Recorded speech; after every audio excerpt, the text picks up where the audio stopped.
Kesehatan adalah modal paling utama dalam hidup ini. Kita hanya bisa beraktivitas, melakukan berbagai kegiatan dalam hidup ini hanya oleh karena kita memiliki sesuatu yang bernama sehat. Kecenderungan kita adalah baru merasakan pentingnya suatu nikmat kalau dia sudah berkurang atau bahkan hilang sama sekali dari diri kita. Kita baru merasakan pentingnya gigi kalau sedang sakit gigi. Kita baru merasakan pentingnya telinga kalau sudah tuli. Kita baru merasakan nikmatnya, benar-benar nikmat mata kalau sudah diserang penyakit buta. Sepanjang dia ada, normal, kita kadang-kadang kurang menjaga dan memeliharanya. Padahal Al-Quran telah mengingatkan kita, la in syakartum la azidannakum wa la in kafartum inna azabi lasyadid. Kalau kamu pandai bersyukur dalam artian menjaga nikmat, menjaga karunia yang diberikan Allah kepadamu, aku akan tambah nikmat itu kepadamu. Tapi kalau kamu ingkar, kamu tidak pandai bersyukur, kamu tidak pandai menjaga dan memelihara nikmat itu, awas, azabku itu akan pedih adanya.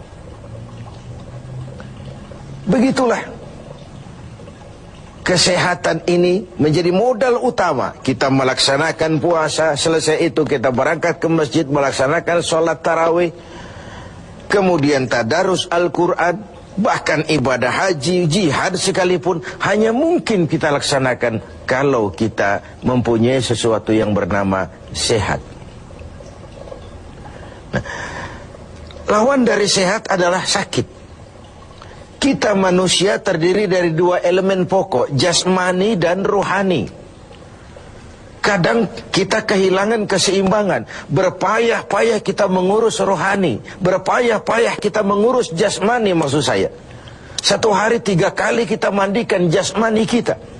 Kita berikan pakaian yang bagus-bagus, parfum yang wangi-wangi, pakaian yang aksesoris yang mahal-mahal untuk keindahan jasmani.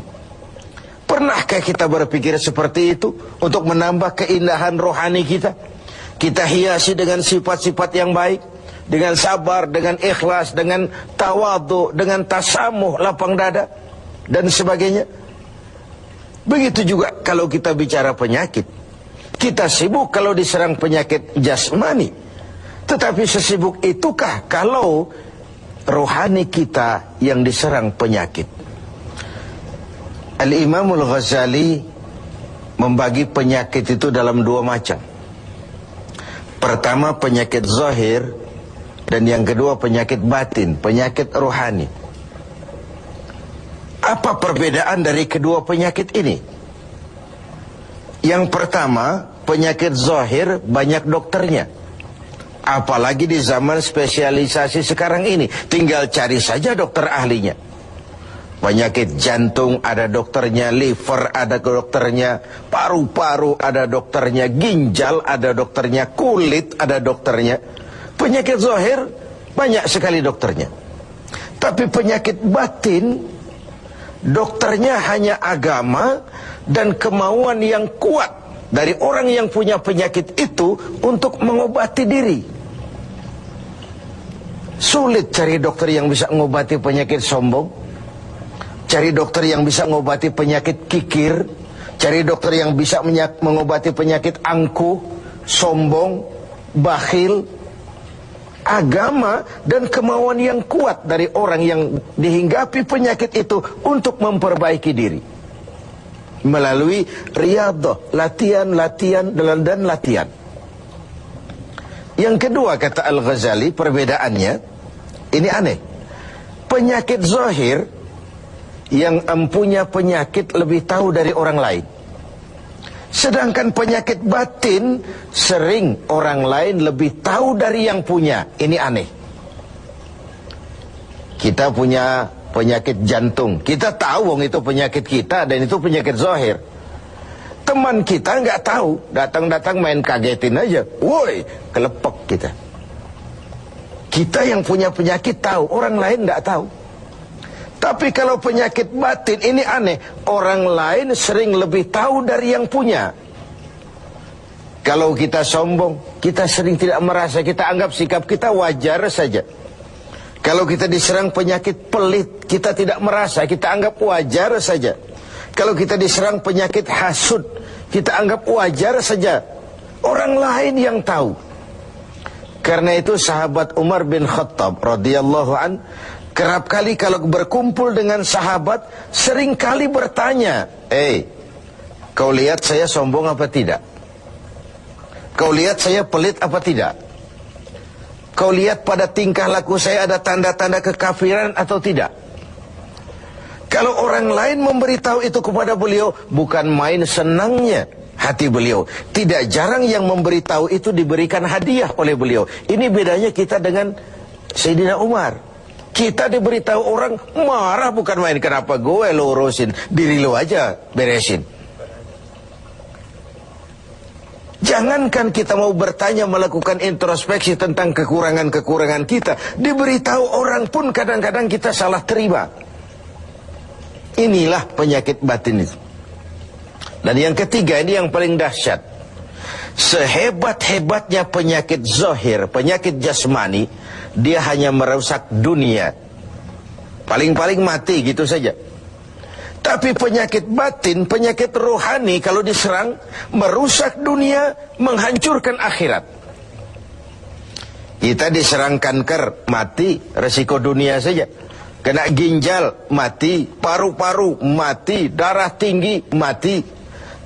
Tapi tidak berakibat akhirat.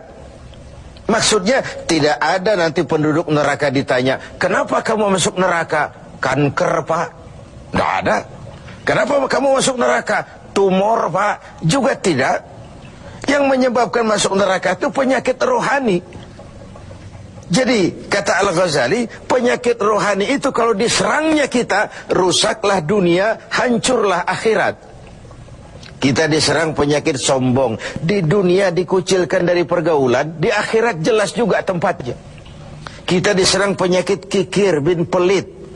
Di dunia siapa yang mau bergaul dengan orang pelit? Walaupun kita sendiri kadang-kadang pelit. Tapi di akhirat juga tempatnya jelas. Hasud, iri hati, menggeragoti amal sendiri. Di dunia kita sulit hidup karena senang lihat orang susah, atau susah lihat orang senang. Itu kan tandanya hasud itu, iri, dengki. Lihat orang susah, senang. Lihat orang senang, susah. Di dunia saja sudah susah hidup, susah gemuk. Di akhirat jelas juga tempatnya. Karena itu kata Al-Ghazali, heran saya ini. Kalau diserang penyakit zahir, cepat-cepat kita lari ke dokter. Tidak ada uang, berutang pinjam pun maulah. Diserang demam, diserang flu, diserang segala macam penyakit zahir, panik, cepat lari ke dokter. Atau paling tidak puskesmas yang terdekat. Puskesmas tidak berhasil, cari ke rumah sakit umum. Rumah sakit umum masih gagal, cari dokter spesialis. Tidak ada ongkos, jual apa yang bisa dijual. Karena kita tidak kepengen diserang penyakit jasmani. Tapi kalau diserang penyakit rohani, kata Al-Ghazali, kita sering tenang-tenang saja. Padahal diserang penyakit rohani itu celaka dunia, hancur akhirat kita. Sehingga beliau menghimbau, kalau kita begitu bersungguh-sungguh mengobati penyakit jasmani yang kalau diserang hanya merusak kehidupan dunia, betapa kita tidak akan lebih bersungguh-sungguh mencari obat penangkal penyakit yang kalau diserangnya kita, rusaklah dunia, hancur jugalah akhirat kelak. Dengan puasa Ramadan, pada satu sisi kesehatan jasmani terjaga karena memberikan kesempatan istirahat kepada organ tubuh yang sudah bekerja seperti mesin 24 jam. Sementara jasmani diberikan kesempatan istirahat dengan makan dan minum yang teratur. Rohani dihiasi. Dengan puasa timbul sabarnya, dengan puasa timbul jujurnya, dengan puasa timbul ikhlasnya, dengan puasa timbul sikap rendah hatinya. dihiasi dengan perhiasan-perhiasan yang menyehatkan rohani kita. Inilah mana ucapan Nabi, sumu tasihu, berpuasalah kau, niscaya kau akan sehat. Bukan sekadar sehat jasmani, tapi juga sehat rohani. Karena itu kita sering berbangga dengan perhiasan jasmani, dengan berbagai merek yang kita pamerkan kepada teman-teman kita. Kita pakai jam tangan Rolex, kita pakai baju Versace, Gianni Versace, kita pakai tas Louis Vuitton, berpayah-payah kita menghiasi jasmani kita. Sementara rohani kita merana, rohani kita sakit, rohani kita kering kerontang, kita nyaris tidak pernah memberikan perhatian. Inilah Ramadan, nuansa di mana kita menumbuhkan keseimbangan antara pertumbuhan jasmani kita dengan kesehatan rohani kita. Kalau sehatlah jasmani dan sehatlah rohani, maka terciptalah keseimbangan, keindahan jasmani yang berpadu dengan keindahan rohani. Itulah bentuk yang kita dambakan dalam menjalani kehidupan ini. Semoga puasa yang kita laksanakan mengantarkan kita ke arah tumbuhnya kesehatan jasmani dan lebih-lebih lagi kesehatan